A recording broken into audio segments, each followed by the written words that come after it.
This is a prayer by Abdu'l-Baha.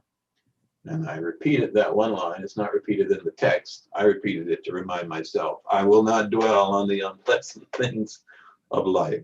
So let's go ahead and begin. And the section that we're reading from, this is in Roman numerals on page 9 in the just after the preface in this book. And this is again a brief version of the history of Baha'u'llah. We have Hushang and we have Gilbert with us. Good morning, and Elahe.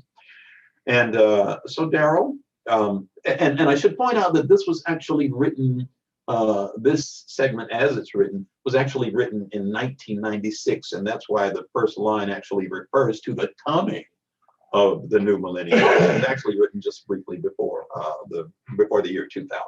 So if you please begin.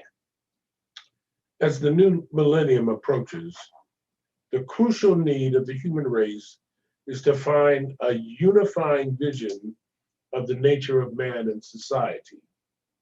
For the past century, humanity's response to this impulse has driven a succession of ideological upheavals that have convulsed our world and that appear now to have exhausted themselves. Despite its disheartening results, testifies to the depth of the need. The passion invested in the struggle, despite its disheartening results, testifies to the depth of the need. For without a common conviction about the course and direction of human history, it is inconceivable that foundations can be laid for a global society to which the mass of humankind can commit themselves. I'm going to stop you right there, Daryl. Nini, and I'm not trying to put you on the spot. Do you understand that? No. Okay, that's why I asked. Maybe we need to take a moment out and point out what all this is saying. Again, this is not an authoritative translation by any means. It starts out basically by saying the human race, as the new millennium comes, which we are now in, we're 2 decades into the new millennium. But there is still that need of the human race to find a unifying vision, what we in the Baha'i world like to just call oneness, I think. A unifying vision of the nature of man and society, something that we can all agree on, something that brings us together. It goes on to point out that over the previous 100 years, there were so many different ideological upheavals, people looking, following this for one moment, following this for another moment, that had convulsed the world, kind of thrown us into, as a matter of fact, Baha'u'llah's in the writings, it says the world is in travail. Right. And that's a reference to that to me, that have convulsed our world, and that appear now to have exhausted themselves. Maybe it's we're running out of answers. Maybe. It says the passion. I mean, people that were involved in these upheavals, very passionate about what they believed in. Maybe we're in the middle of another one now, who knows?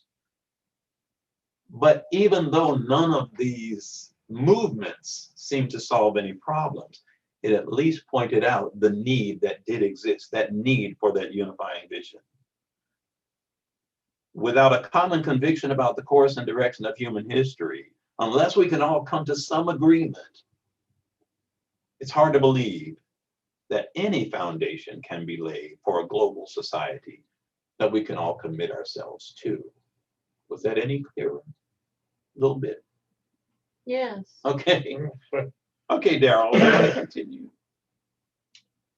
For such a vision unfolds in the writings of Baha'u'llah, the 19th century prophetic figure whose growing influence is the most remarkable development of contemporary religious history.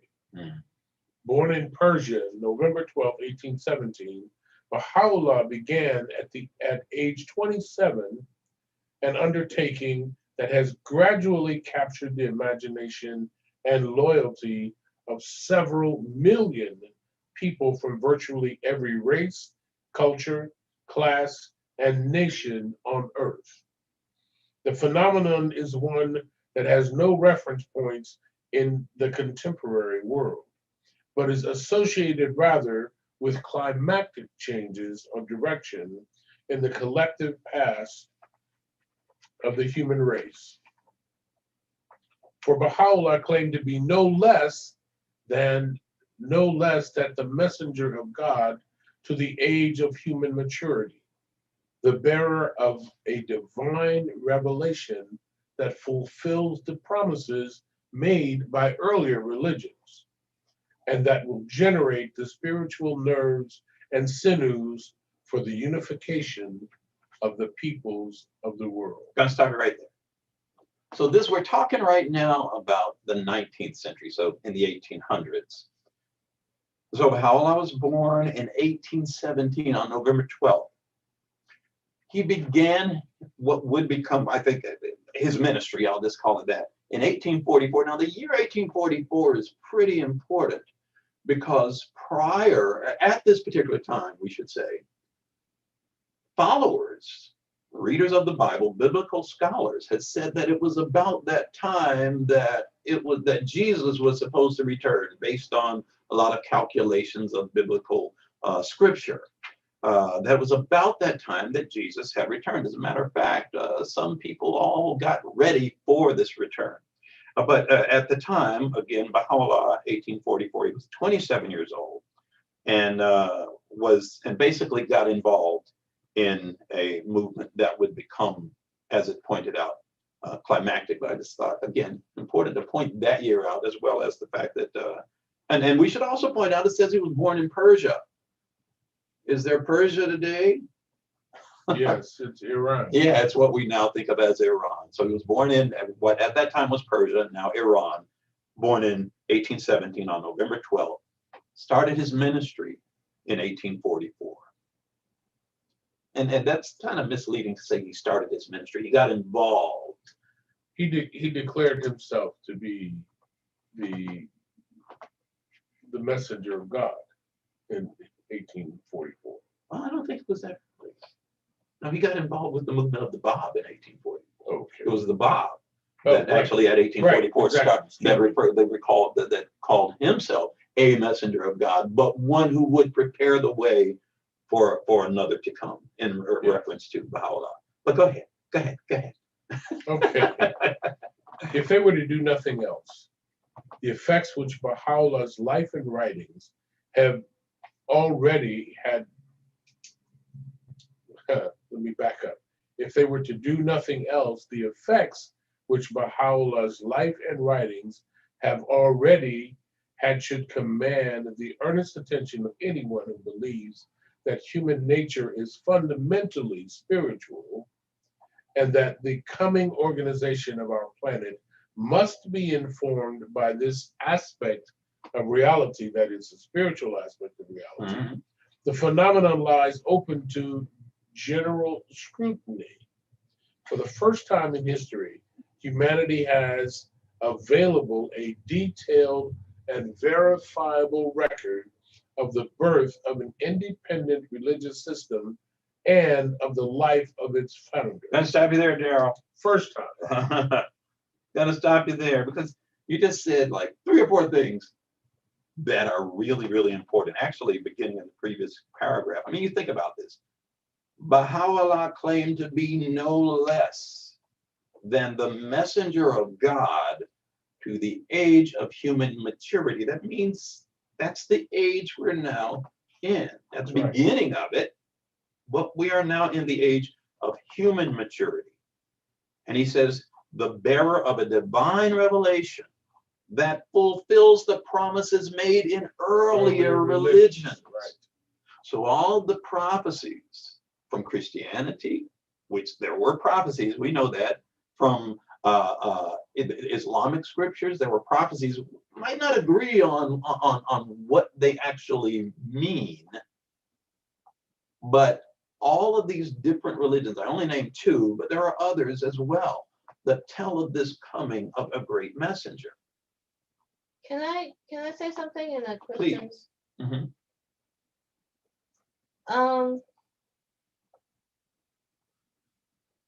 Back then, like Jewish, they believe Moses, Mm-hmm. and then even though they have teaching sign and say that is a Messiah is coming, Mhm. and then which is till the day Jesus born and he is the Messiah, and the Jewish will not believe Mhm. Right. because our human knowledge and heart is hardened. So we don't want to grab hold, let go to something that we grab hold on in our own little hand. Okay, Mhm. and then further down, when Jesus get recognized as the Son of God, and then after he got crucified, he said he will come back, and then Christian do the same thing using their little hand to grab a hold on to Jesus is going to come back one day, Mhm. Mhm. and not letting go of receiving something that could be possible in front of our eyes. Right. But me, it doesn't mean you have to change. I understand you don't have to change. Oh, I had to give up my Jewish to become a Christian. And Christian doesn't need to give up Christianity to believe in Baha'u'llah. Mhm. Right. So I just have this urge to tell people, Mhm. as long as it's God's word Mhm. and love, who cares what religion? Because it could be, you cannot hold on to a religion, and that's not what both of you trying to tell.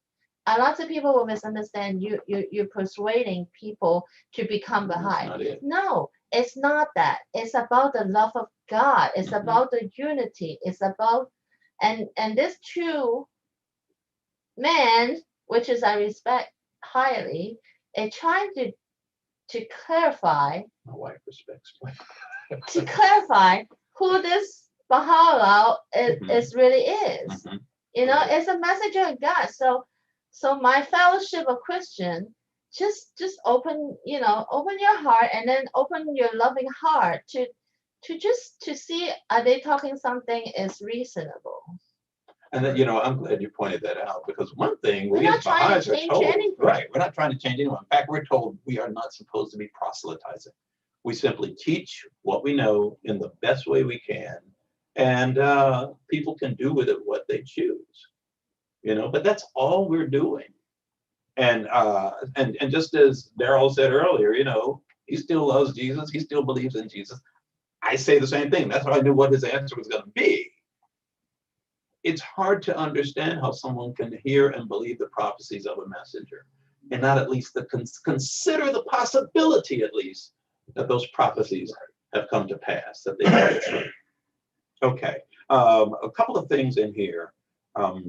Again, sometimes I think the language gets in the way. If they were to do nothing else, the effects which Baha'u'llah's life and writings have already had should command, and this is basically what I just said, should command the earnest attention of anyone who believes that human nature is fundamentally spiritual. Check it out. It just, hey, there's nothing wrong with that, with this checking that out. And that the coming organization of our planet, meaning just the planet becoming more organized, must be informed by this aspect of reality. Then they got this other line. The phenomenon lies open to general scrutiny. The phenomenon lies open to general scrutiny. It's right here for everyone to see. It's here for anyone to check out. That's, this information is here for anyone to check out. For the first time in history, humanity has available a detailed and verifiable record of the birth of an independent religious system and of the life of its founder. In other words, yes, this is recent enough history that it is actually verified. Equally accessible is the record of the response. No, did you read that part? Yeah. Oh yeah, equally accessible is the record of the response that the new faith has evoked. So you can even check that out. There is this organized this organization of believers, and you can check that out. And through the emergence of a global community, the world community, which can already justly claim to represent a microcosm of the human race, you'll find Baha'is I think that surprises some people that you can go into various Baha'i gatherings and you'll see so many people of so many different backgrounds, and some of us don't even speak the same language, and yet we come together to worship. I just think that's a beautiful thing. Okay, go ahead. So, Baha'u'llah's writings cover an enormous range of subjects, from social issues such as racial integration, the equality of the sexes, and disarmament, to those questions that affect the innermost life of the human soul. The original text, many of them in his own hand, excuse me, and others dictated and affirmed by their author, have been meticulously preserved. For several decades, a systematic program of translation and publication has made selections from Baha'u'llah's writings accessible to people everywhere in over 800 languages. Wow. I think it's time for a song. Okay. You think? Sure. Okay. Why don't we do just We Are One Family? Okay.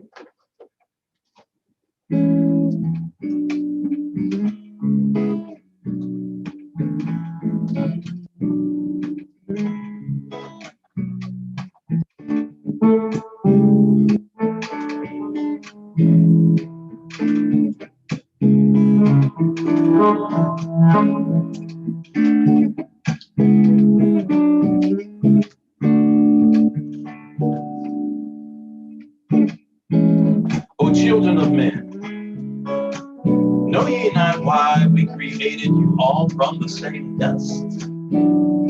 That no one should exalt himself over the other. Ponder at all times in your hearts how you were created. Since we have created you all from one same substance, it is incumbent on you to be even as one soul, to walk with the same feet, eat with the same mouth, and dwell in the same land. That from your inmost being, by your deeds and actions, the signs of oneness and the essence of detachment may be made manifest. We are one family, one mankind, one humanity.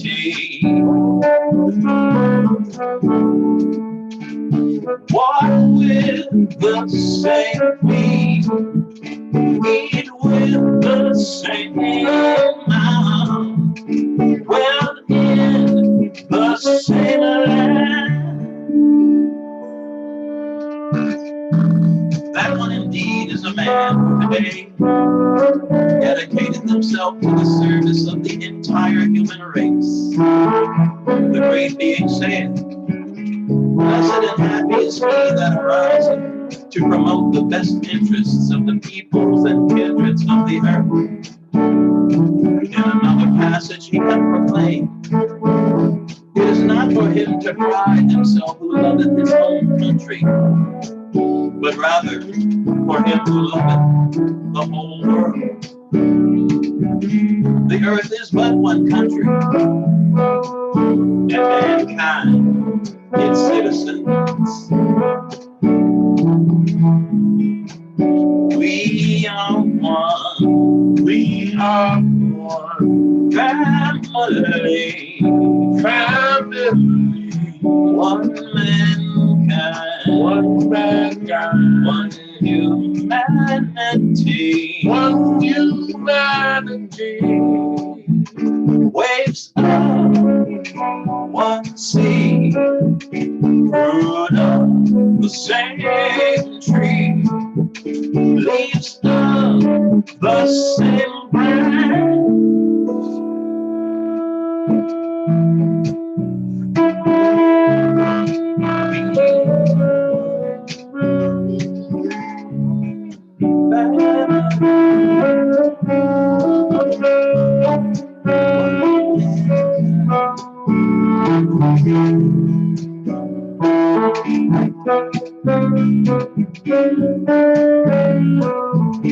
If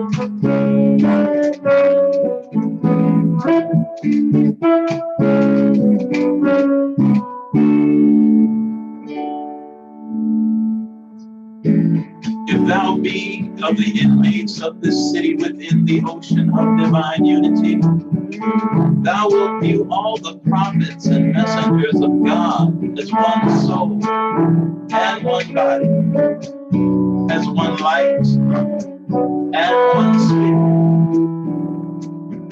in such wise that the first among them would be last, and the last would be first. For they have all arisen to proclaim his cause, and have established the laws of divine wisdom. They are one and all, the manifestations of his self, the repositories of his might, the treasuries of his revelation, the dawning places of his splendor, and the day springs of his light. We are one family, one mankind, One mankind, humanity, one humanity, one God of all, one faith in him, one race, all mankind. We are one family. We are one family. We are one. We are one family.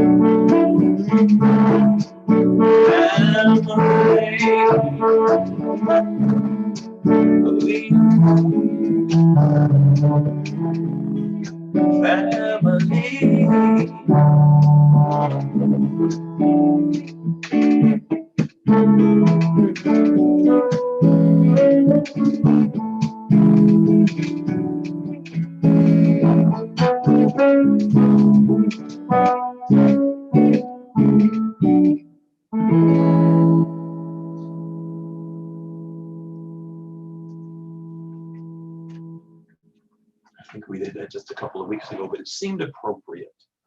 So I felt that it's good to do it again. Now, how are we doing on time here? Okay.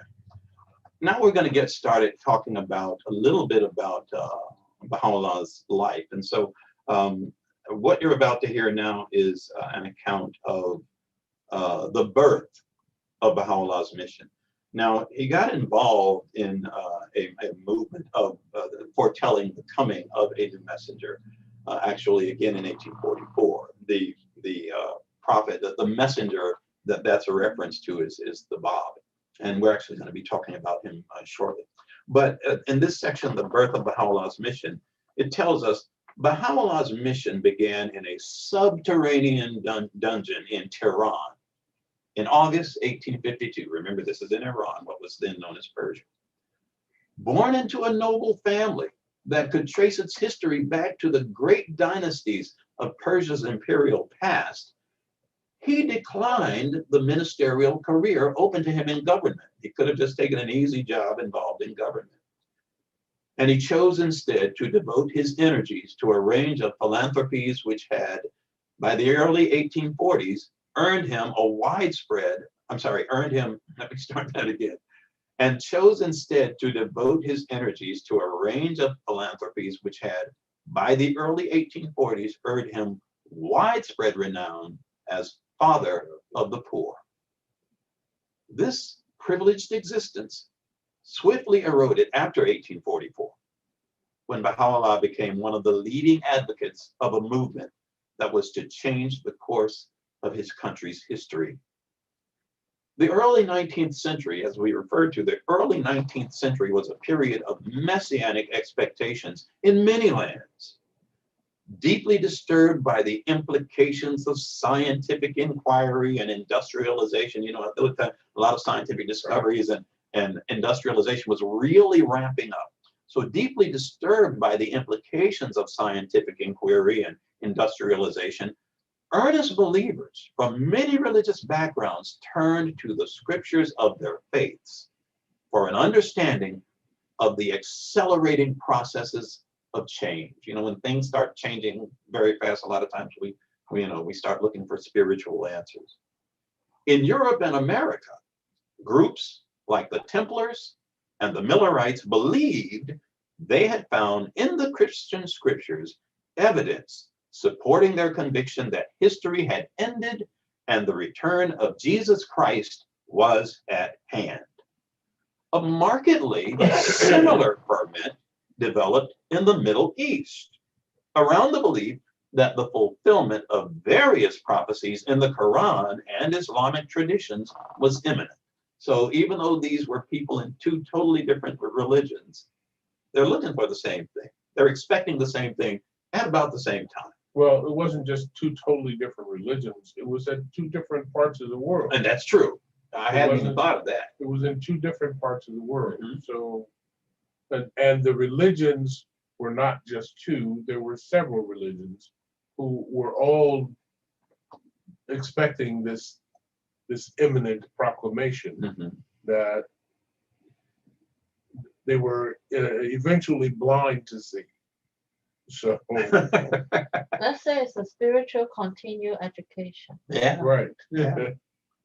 Well, by far, the most dramatic of these millennialist movements had been the one in Persia, which had focused on the person and teachings of a young merchant from the city of Shiraz, known to history as the Bab. Now that's spelled B-A-B, even though we pronounce it as Bab, and that is a word that simply means the gate, opening the way.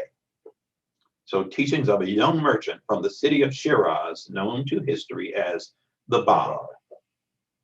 For 9 years, here's that year again, for 9 years, from 1844 to 1853, Persians of all classes had been caught up in a storm of hope and excitement aroused by the Bab's announcement that the day of God was at hand and that he was himself the one promised in Islamic scripture.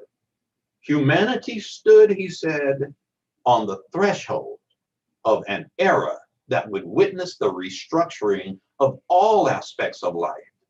New fields of learning, as yet inconceivable, would permit even the children of the new age to surpass the most erudite of contemporary scholars.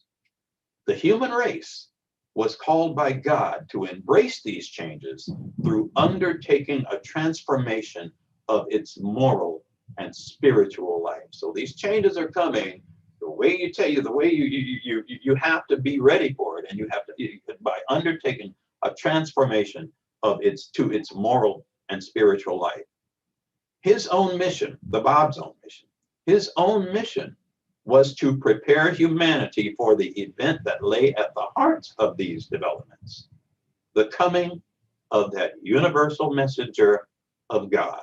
I'll say that again, the coming of that universal messenger of God, and this is in quotes and italicized, he whom God would make manifest, awaited by the followers of all religions. Now, this seems very, very current because the claim that the Bab had made had evoked violent hostility from the Muslim clergy, who taught that the process of divine revelation had ended with Muhammad, and that any assertion to the contrary represented apostasy, punishable by death.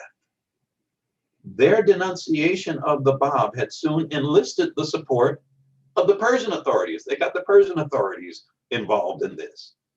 Thousands of followers of the new faith that the Bab established had perished in a horrific series of massacres around the country. And the Bab had been publicly executed on July 9th, 1950. 1850. I'm sorry. Thanks for straightening that out. I better read that whole sentence again. Thousands of followers of the new faith had perished in a horrific series of massacres throughout the country, and the Bab had been publicly executed on July 9th, 1850. In an age of growing Western involvement in the Orient, or what that area was called at the time, these events had aroused interest and compassion in influential European circles. The nobility of the Bab's life and teachings, the heroism of his followers, and the hope for fundamental reform that they had kindled in a darkened land had exerted a powerful attraction for personalities ranging from Ernest Renan and Leo Tolstoy to Sarah Bernhardt and the Comte de Gobineau. Now, you'll have to Google those people if you want to know who they were. Some were good, some not so much. Because of his prominence in the defense of the Bab's cause, this is where Baha'u'llah comes back in. Because of his prominence in the defense of the Bab's cause, Baha'u'llah was arrested and brought in chains and on foot to Tehran. Protected in some measure by an impressive personal reputation and the social position of his family, as well as by protests which the Baha'i pogroms had evoked from Western embassies. Now, I don't know about any of you, but I had to look up pogroms. They were actually, they were trying to get rid of the Baha'is. Like, there were these massacres, and there was also, a pogrom basically is a form of ethnic cleansing. As well as by protests which the Baha'i pogroms had evoked from Western embassies, he was not sentenced to death, as influential figures at the royal court were urging. They wanted Baha'u'llah's death. But instead, he was cast into the notorious Siyah-Chal. The word Siyah-Chal means the black pit, a deep, vermin-infested dungeon which had been created in one of the city's abandoned reservoirs. Now, no charges were laid, but he and some 30 companions were without appeal kept immured, meaning basically they were held beyond their will, against their will, kept immured in the darkness and the filth of this pit, surrounded by hardened criminals, many of them under sentence of death. Around Baha'u'llah's neck was clamped a heavy chain, so notorious in penal circles as to have been given its own name. When he did not quickly perish as had been expected, an attempt was made to poison him. The marks of the chain were to remain on his body for the rest of his life. Now, Daryl, you're getting ready to put your book away. You're not going to read that last section? Because this is the last section we're going to do for today. It's time for us to have our Kambi's moment and some prayers, but I did want to get to the end of this. It was in these circumstances and faced with the prospect of his own imminent death that Baha'u'llah received the first intimation of his mission. In these circumstances and faced with the prospect of his own imminent death, Baha'u'llah received the first intimation of his mission. The experience of divine revelation touched on only at second hand in surviving accounts of the lives of Buddha, Moses, Jesus Christ, and Muhammad is described graphically in Baha'u'llah's own words. During the days I lay in the prison of Tehran, though the galling weight of the chains and the stench-filled air allowed me but little sleep, still in those infrequent moments of slumber, I felt as if something flowed from the crown of my head over my breast, even as a mighty torrent that precipitateth itself upon the earth from the summit of a lofty mountain. Every limb of my body would, as a result, be set afire. At such moments, my tongue recited what no man could bear to hear. Those are Baha'u'llah's own words of the experience of being given this task of this is what's where it said, what were those words? I'm looking for At such moments, my tongue recited what no man could bear to hear. Yes. And so these are the words of Baha'u'llah saying, this is when he started receiving his revelation. At this time, we'll have some prayers, starting with our Kambiz moment. So Kambiz, if you'd be so kind. We always politely ask, Kambiz, do you have something to share with us today? I'll let you know that that's just a way of opening up. We expect you to have something. So please. My pleasure. Thank you.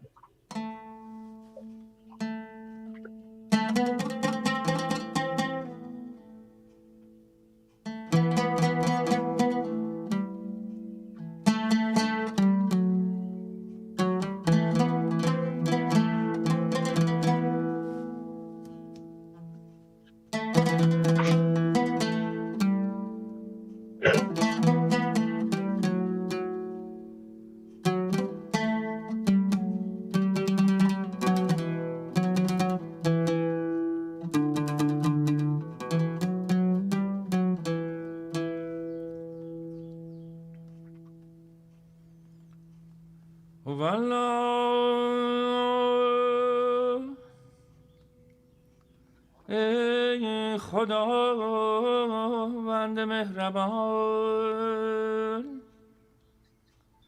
بصیرت ها را روشن کن، گوش ها را شنوا نما،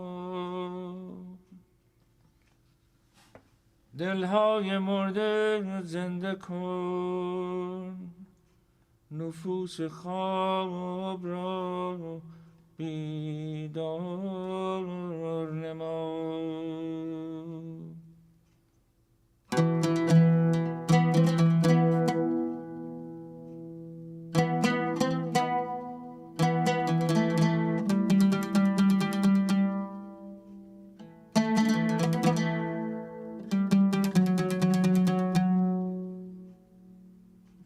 خداوندا ما را از هر قیدی آزاد فرما و به جهان نامحدود خویش دلالت کن. خداوندا عنایتی فرما که تو را بشناسیم و عاشق جمال تو باشیم، جویای شمس حقیقت باشیم، از هر افقی طالع شود، طالب رائع طیبه باشیم، از هر گلی انتشار یابد.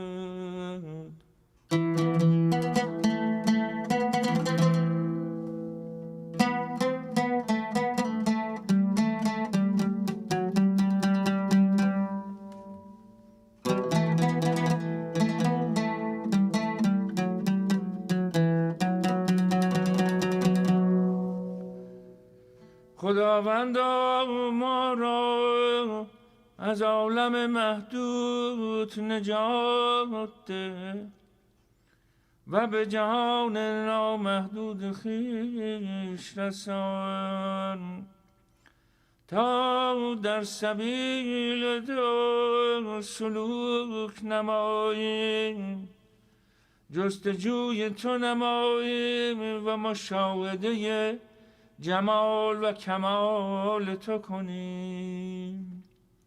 تویی بخشنده، تویی مهربان، تویی قادر و توانا.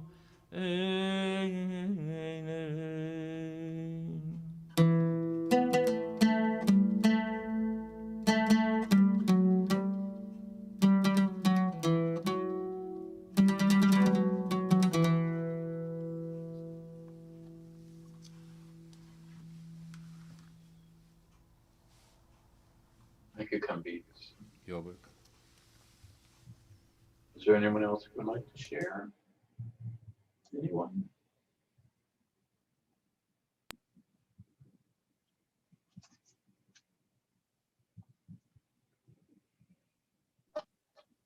و بلبها ای مهربان بها من تو تایید کن تو توفیق بخش ما افسرده ایم تو دریای آتش ما پژمرده ایم تو نسایم روح بخش نسیم عنایتی و شمیم محبتی برسان.